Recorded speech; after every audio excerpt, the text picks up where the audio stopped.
Dans un élan de transparence rarement observé au sein de la famille royale, Ayesha Chand, la nièce de la reine Camilla, a partagé publiquement son combat contre une maladie chronique débilitante.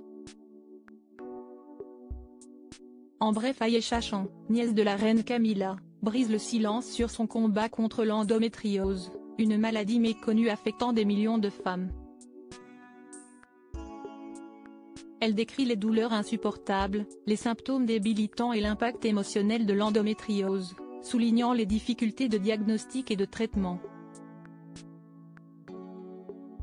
Le témoignage d'Ayesha, soutenu par la reine Camilla, sert de cri d'alarme pour une meilleure reconnaissance et un soutien accru pour les femmes atteintes d'endométriose. Dans les cercles royaux, où la discrétion et le contrôle de l'image publique sont de rigueur, la décision d'Ayesha Chand de parler ouvertement de son combat contre l'endométriose marque une rupture significative.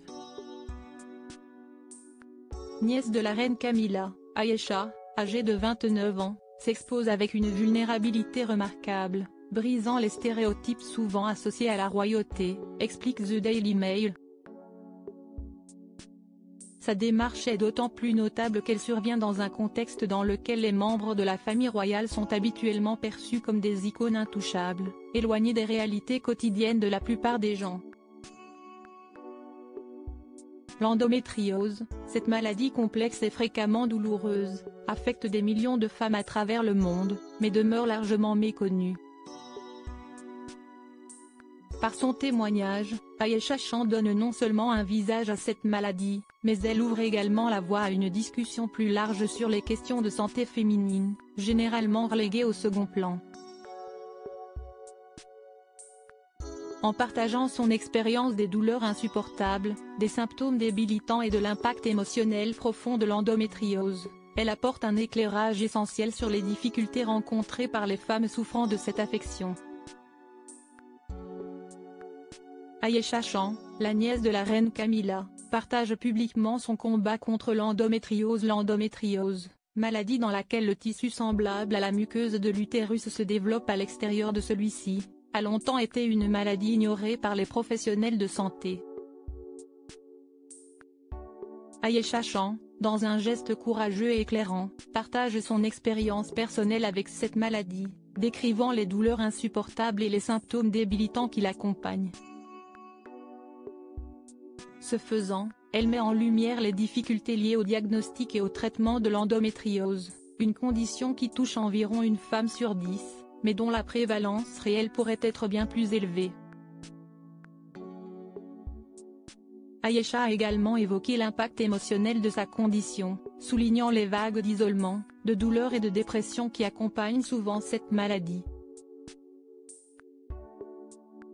Son témoignage ne se limite pas à une narration de sa souffrance. Il sert ainsi de cri d'alarme pour une meilleure reconnaissance et un meilleur soutien pour les femmes souffrant d'endométriose. Le soutien familial joue un rôle crucial dans le parcours d'Ayesha. La reine Camilla, au-delà de sa stature royale, s'est montrée une tante aimante et un soutien sans faille, aidant Ayesha non seulement à gérer la perte de son père, mais aussi à faire face à ses problèmes médicaux. Cette solidarité familiale offre un aperçu chaleureux de la vie derrière les portes closes de la royauté, où les liens personnels et l'empathie s'entremêlent avec les responsabilités publiques. Le courage d'Ayesha Chand de partager son histoire n'est pas seulement un acte de vulnérabilité, c'est aussi un puissant message de sensibilisation. En parlant ouvertement de son combat contre l'endométriose, elle offre espoir et reconnaissance à d'innombrables femmes qui traversent des épreuves similaires dans l'ombre. Sa voix s'élève non seulement comme un témoignage personnel, mais aussi comme un appel à une plus grande prise de conscience et à une action collective pour affronter et surmonter cette maladie complexe et largement sous-estimée.